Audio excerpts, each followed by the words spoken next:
ఎన్నిక కావడం జరిగింది. గెలిచిన మరుక్షణం నుంచి సప్తాయేంద్ర రెడ్డి గారి సహకారంతో గ్రామంలో అనేక కోట్లాది రూపాయల అమలు చేయడం జరిగింది.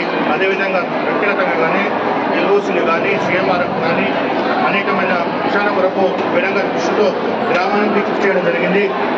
మరియు వ్యక్తిగతంగా పనుల విషయంలో కానీ నేను ప్రజలకు 24 గంటలు అందుబాటులో ఉంటూ వాళ్ళకు పనిచేయడం జరిగింది. ఆ యొక్క నమ్మకమే నన్ను గ్రామ సర్పంచ్గా ఎన్నుకుంటారని నేను అనుకుంటున్నాను. కొంతమందికి టైంలో ఇళ్ల పట్టాలు ఇవ్వడం జరిగింది. కానీ దురదృష్టవంతం ప్రభుత్వం అలాగే చూసలేకపోయినాం. ఈరోజు కాంగ్రెస్ పార్టీ చేసినటువంటి వ్యవహారంతో మా ఊరు వాళ్ళకు ఇళ్ల సర్టిఫికేట్లు అందలేకపోయినాయి. సప్తాయేంద్ర రెడ్డి గారు ప్రశ్నలు పెట్టి అందరికీ ఆ రోజు సర్టిఫికేట్ ఇవ్వడం జరిగింది. వీళ్ళ ప్రభుత్వం మీద కేసీఆర్ వచ్చుకుంటే మా వాళ్ళకు ఇళ్ల కావచ్చు ఆ ప్లేస్లో ఇల్లు అవ్వు కానీ మా ప్రజలు చేసుకున్న దురదృష్టం మీద కాంగ్రెస్ ప్రభుత్వం కావడం.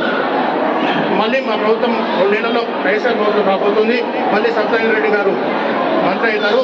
ఆ తర్వాత ఈ 2 నెలల తర్వాత మళ్ళీ ఇదే అభివృద్ధి కార్యక్రమాలు, ఇదే పోరాటం, ఇదే ప్రజల సంక్షేమం కొరకు చేస్తారు.